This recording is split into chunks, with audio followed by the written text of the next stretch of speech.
Andrea here. I highlighted such a good book. It is The Four Agreements, a practical guide to personal freedom. Now, this book summary, of course, I always say if something sparks your interest and you want to learn more, I always suggest purchasing the book and supporting the author because they put so much love, attention, research, and knowledge into their books. So I do recommend purchasing the book and supporting the author. This is just a general sucking out the nuggets of wisdom and allowing us to apply it to our lives. So let's jump in. So do you ever feel like you're living your life according to someone else's plan or what social norms tell us to do or what we're expected to do? And as we grow, we kind of gradually lose our ability to know what is it that we want or what is it that we desire and what are our wishes? And so it's so hard not to judge ourselves and not to judge others for making choices. And so that's crazy, right? So sometimes we've been told things in our past that maybe becomes true for us, or maybe someone says something like, expressions that become agreements in our brain. It's almost like money doesn't grow on trees, or you're not smart enough to do that, or, all these things that might have been planted in our mind. So our perceptions of our true selves could be clouded by other people's formed agreements, other people's society pressures, other people's learned experiences of what you should be like. And it's incredible. Does this affect you? So this book really does introduce this idea that we can move from the pressure that we get from society and the rules that we're supposed to conform by, and we can really realize our true selves. We can tap into and find out what are these rules or almost like agreements that we've made in our brain that we kind of run through our like becomes a belief essentially. So it's possible to break free by replacing these ingrained agreements with new agreements. And that's what this whole book is about. So in the book, The Four Agreements, author Don Miguel and Roots and Jeanette Mills, I said that totally bad, but anyway, authors Don Miguel Roots, I think that's how you pronounce it, and Jeanette Mills, they explain how society raises people to conform to strict sets of rules. And they talk all about how we actually start creating our own agreements or our own things that we believe as true from society pressure, from what someone might say to us. And it really isn't that great for us. It really doesn't help us. So they teach us how we can change the way that we see our world. So they help us cast aside these chains that are holding us back from realizing our full potential, what we're meant to do, what we enjoy in our life, what we want our own life to look like, not what someone else thinks our life should look like. And it's this wonderful freedom, and it allows us to feel more sense of peace as well. So in this book, we find out why we should rebel against societal pressures and just be ourselves. We also find out what's wrong with taking things really personally. And I don't know about you, but sometimes it's very easy to take things personally. And then we're also going to discover why most assumptions about ourselves and the assumptions we make from others are actually wrong. So let's jump in. So they talk a lot about in their book, all this idea about social norms. They end up forming our dreams and realities. So we're living basically according to what other people think of for us. So these rules are basically a collective dream that's taught to us, maybe from our parents, from schools, from religion, and all these other influential sources. So just consider basically like how many parents and teachers, they basically say, you're good when you follow these rules and you're bad when you don't, it shows us. So the author's tips are basically agree with yourself to not naively buy into everything that you hear and to not naively change your own perspective as a result. So listen to how others express their beliefs and how it has colored their point of view, but then create a bit of space around that. You probably want to ignore someone who's been basically telling you that you're not smart enough, you're not good looking enough, you're not capable. Obviously, we want to ignore that. We want to change that pressure. You might want to ignore those things that say you have to go to university in order to get a good job. That's not necessarily true. So you want to take stock of agreements that you've been making with yourself, these things that have turned into beliefs for you. And as a result of social pressure, as a result of training and what other people have said to you, and you've just absorbed it. So the good news is we can break free by establishing new agreements for ourselves. So let's jump into these agreements, the 4 agreements. And by the way, they did publish another book, the 5th agreement, which is another whole, I'll do it in another summary, but fantastic book as well. So the first agreement is be impeccable in your use of words. So being impeccable with your language basically means that you're not using it against yourself. So words are so powerful, and they're actually powerful creation tools. They start creating our reality. And so what we want to do is make sure that we're paying attention to the words that we're using and making sure that they're not self-judgmental, they're not self-rejection, and those type of words are going to really have a negative impact on us. That's why the key is to remember that the words you are using are powerful. They can either liberate you, make you feel powerful, or they can enslave you. So your words are basically communicating and expressing yourself, and it can actually transform your actions. It transforms your life. So we want to make sure that we're choosing words that are going to help us instead of hinder us. And so being impeccable in the use of your words, in your use of words, is so important, because it changes how we experience the world. So the author's tips are: become aware of how you use your words against you. For instance, by telling yourself that you're not beautiful, that you're not skinny enough, that you're not smart enough. These are words of judgment. And what you want to do is you want to replace these words and create a new story, a better story for yourself, about yourself, and really be positive towards yourself, and using words that are impeccable, that raise you up, that make you feel good, and focusing on that, noticing that you're narrating beautiful stories. You're talking about things that make you feel good, perhaps.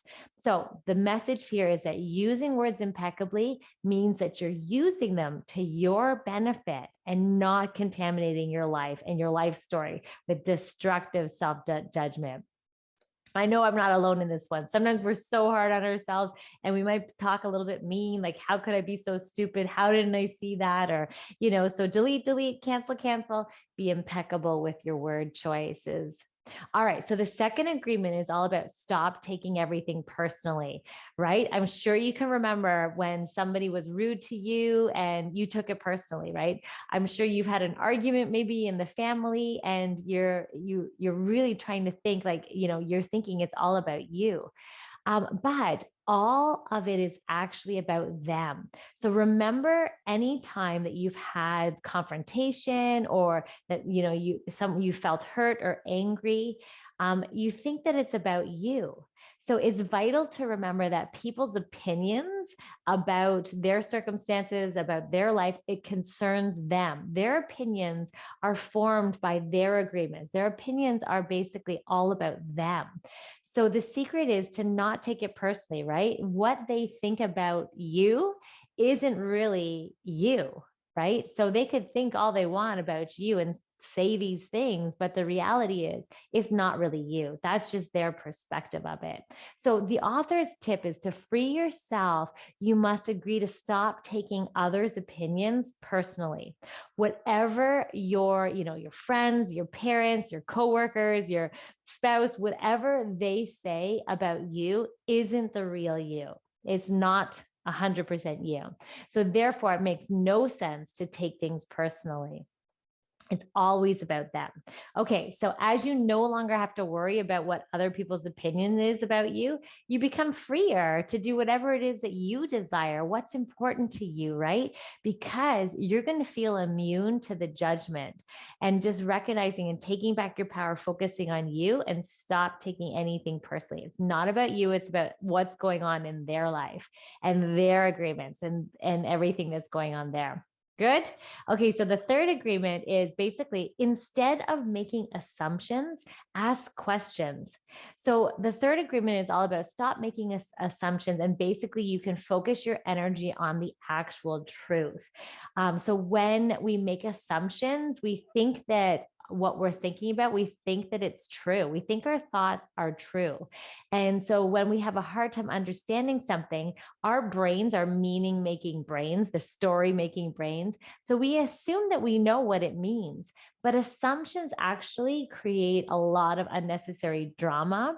And as humans, we need to predict, right? We need to explain and justify events and, why things happen in our lives and why it helps us when we feel uncertain about something. So we fill in the gaps, right? We imagine, we make things up, we think things through that someone might be thinking, what someone might be doing, what they're feeling. We make all kinds of assumptions.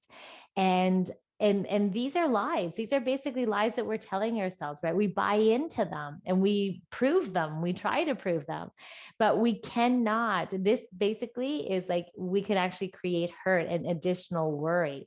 We're making assumptions, and that's that what if thing and going down that rumination and like filling in the gaps. It's like, okay, so the author's tip. Okay, here's a good one though. Think about an example of like imagine that your daughter maybe is out partying with her friends and the one day she doesn't make her curfew, she's late. You immediately jump to conclusions like, oh my gosh, what if something terrible happened to her? Like what if a whole host of scenarios come storming into your brain. And so the idea here is like your mind is going off and worrying. So then a few minutes later, your daughter walks in, she's safe, and she's got a big smile on her face. She's okay. And she apologizes for being slightly late, right? Look what that assumption did. Look at the drama that it was created in your mind. So the third agreement is about instead of making assumptions, ask questions. Think about possibilities without filling in the gaps and making up stories and assuming.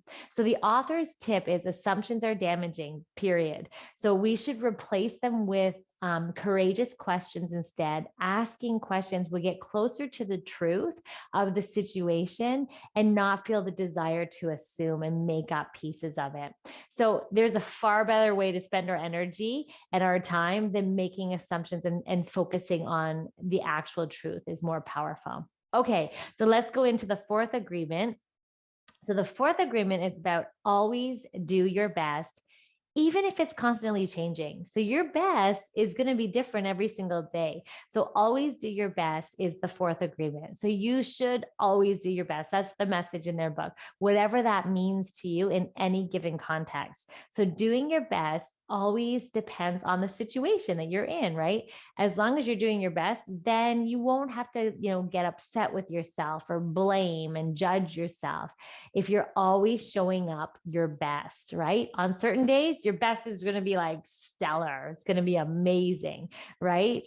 And on other days, maybe it's not going to be so great, but you're doing your best.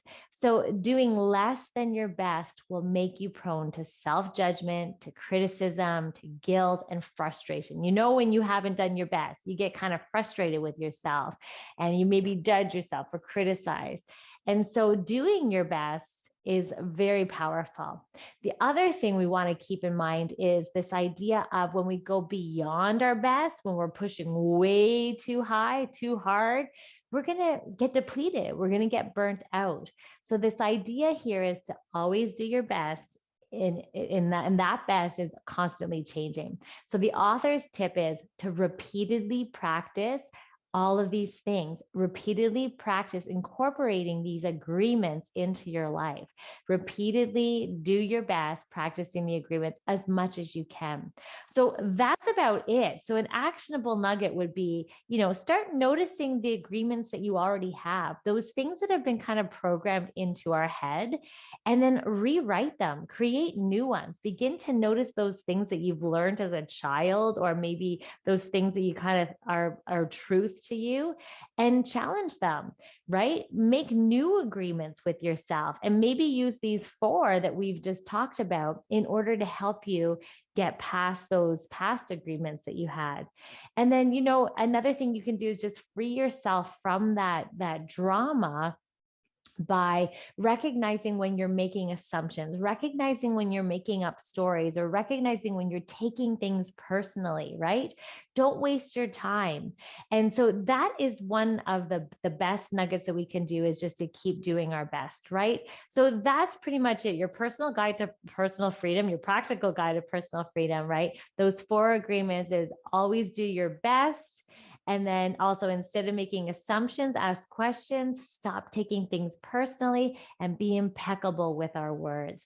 Those are 4 wonderful agreements that we can start implementing into our life right away. So I hope you enjoyed this. This is why we should rebel against societal pressure and just be ourselves. This is why we don't want to take things personally. We want to really not do that. Just kind of recognize that that's all about them, not us.